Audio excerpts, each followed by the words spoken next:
morning. We should do our intro. Week 4, 5.5 mile day. Longest run in a very long time. I didn't get my hey. But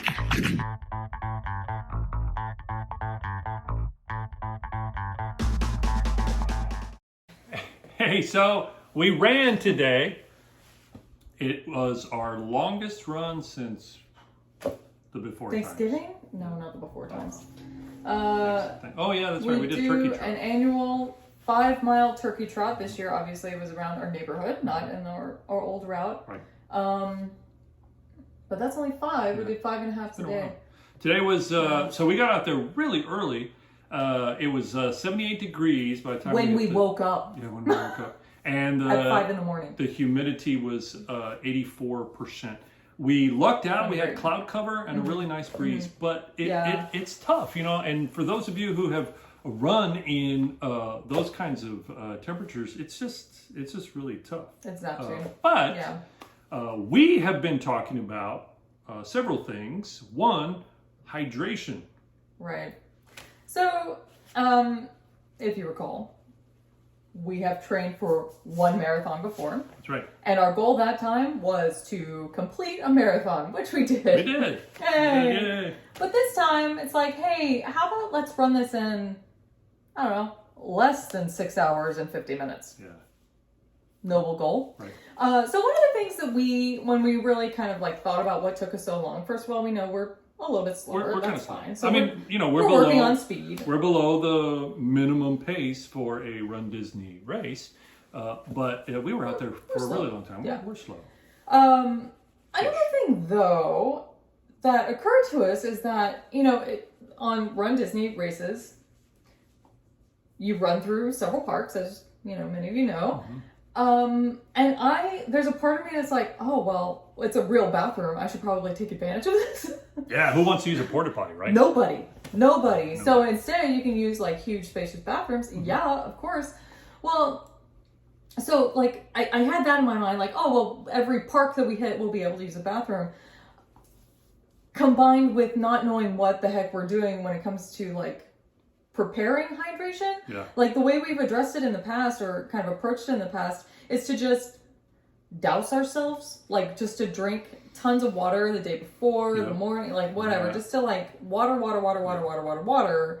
And what that did to us was, yeah, sure, we were hydrated, but it meant we actually had to go to the bathroom every single park that we went in. So we stopped in Epcot, which was like mile 2. It was still dark. So Epcot, we stopped in Magic Kingdom, we stopped in Animal Kingdom, we stopped in Blizzard Beach, stopped in Hollywood Studios. That's 5 bathroom breaks. And here's the deal. Remember, there are thousands of people running. We figured we probably spent at least 20 minutes for our bathroom breaks in total, at least. So there was one, oh my gosh, we know exactly, if anybody's curious, which bathroom to absolutely never go to in Magic Kingdom. Right. Turns out, it's a lot smaller than all the other bathrooms. Mm-hmm. And there was a huge line for it. It's right when you enter Tomorrowland, and then you turn left, and it's right by... it's across from the Laugh Factory. Anti-Gravity, by Anti-Gravity. Yeah, it's... It is small. Yeah. Don't stop at that bathroom. Keep going. That was definitely our longest stop because I was in line forever. Yeah, number of people. So so we've been like waterlogging ourselves because of our not really understanding hydration. Yeah. So we've been talking about drip drop. We're taking drip drop for electrolyte intake, and those are delicious. And this is new to us. So we're using them, and today for the first time, we used our new hydration belt that we bought. Yeah. I strapped it on, we went for a run. Here's a look at it. It fit well, it didn't feel weird. 2 bottles means, I'm kind of equalized, and it worked out really well. But we needed to figure out our sweat rate. Yeah. So you can just drink when you get thirsty, and that's what we've always done in the past. And you should. Drink when we get thirsty, or drink whenever we finally make it to a water fountain. That's actually what we would do on our training runs. But there is a slightly more scientific way to figure out how much you sweat, so therefore how much you need to replenish while you're working out, whatever. It's this formula. We did a lot of math. We got down to our sweat weight rate, and we think,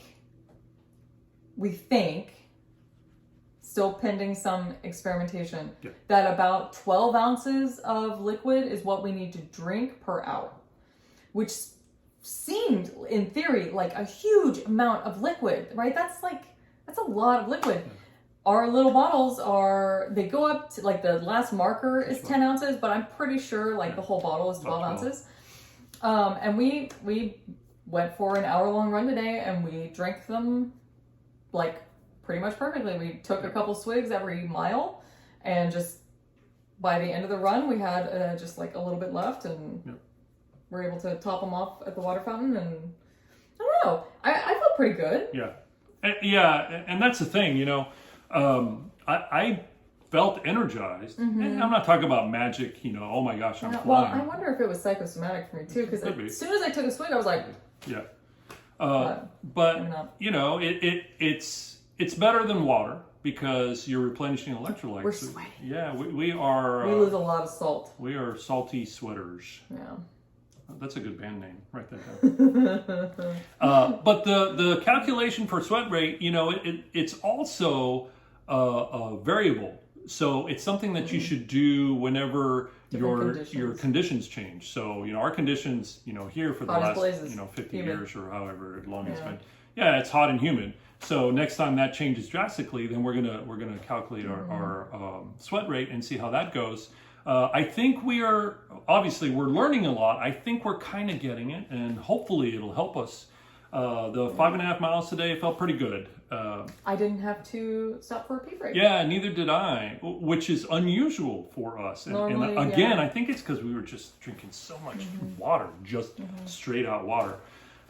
So here is the formula for calculating sweat rate. Now, you can look it up anywhere, but, you know, why not just watch it here? So it actually involves some measurements. So you hop on the scale as unrobed as possible immediately before heading out on your run.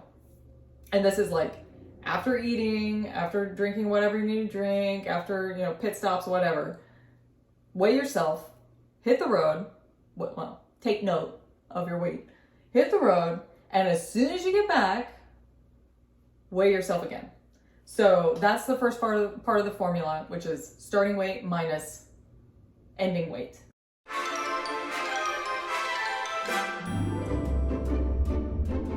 So you have your difference. Now convert that to ounces. So multiply your pounds difference times 16. That will give you how many ounces you lost during your run.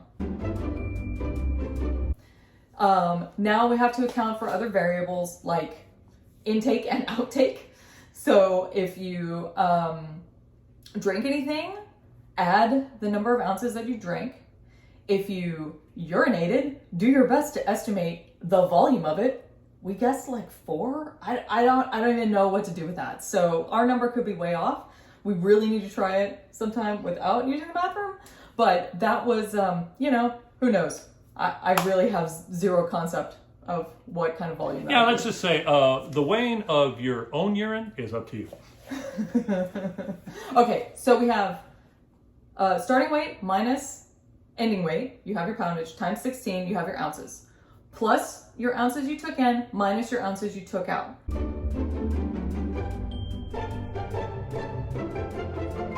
Okay, now that number you divide by the number of hours that you worked out. So ours happened to be, we tested on a 30-minute run, so we divided that by 0.5. And that is our sweat rate.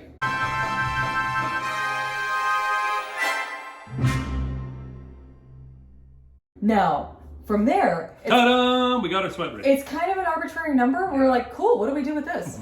Because the idea is not to like drink that entire amount of liquid back. So like ours came out to like 50 or 60. And it's like, no, you don't need to drink 50 or 60 ounces per hour. But what you want to do is, so now you know how much you lose per hour. Ideally, what you want to do while you're running or whatever you do, okay, let me see if I can say this.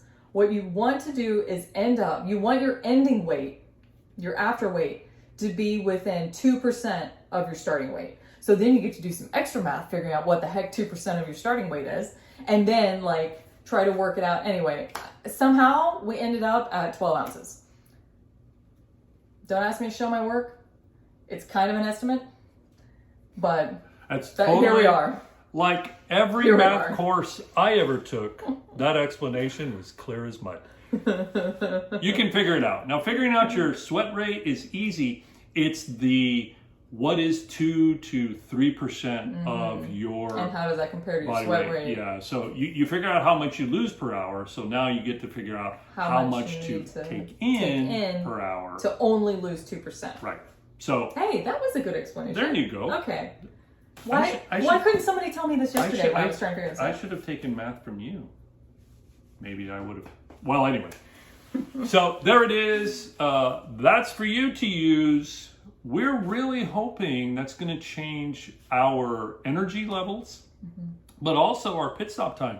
Because, I mean, we would leave to go run, and by the time we got to where we're going to run, I'd have to use the bathroom again because we're just drinking so much just plain water. So consider electrolyte replenishment and consider figuring out your sweat rate and how to get to where you need to be.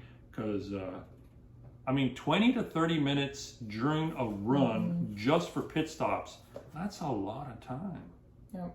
So we're trying. Here's a biggie. Tuesday, the 27th, it's sign-up day for the RunDisney Marathon. 10 a.m. Eastern time. We get to all log on and try to take those servers down. So good luck to you. Here are some tips. Make sure you are logged in to your account before 10 a.m. Eastern time. Because you don't want to waste time trying to sign in after everybody's already logging in and signing up. Second tip, try to log in a few minutes before 10 a.m. Eastern time. There have been some reports that it kind of sometimes just pops up a little early. Third tip, make sure you know what you want to run. If you put a run in, but you don't finalize the transaction, reports are you may lose your spot. So just because you put it like in the cart doesn't mean it's yours. So just some helpful tips. We've got our fingers crossed. Hope to sign up on the 27th and hope to report back next week on how that went. Yep. Yeah, we're pretty excited. Regardless, we're going to continue our training because if we can't make that marathon, we've got another one. The week before. Probably won't have any Disney characters on the route. I don't think so. Maybe we can take some of our own. So that's our update. Next time, we've got some other things we're working on, and we'll update you on it. We would like to hear from you if you've got some things going on. And if you're new here, hit subscribe, hit the notification button. I just hear that in all the videos I watch. I have no idea what that means. Really, you do what you want to do. Yeah, that's okay. You know why? Because it doesn't matter what we do. It's always an adventure with you. Millie? Hey, there's Coach. Time to go.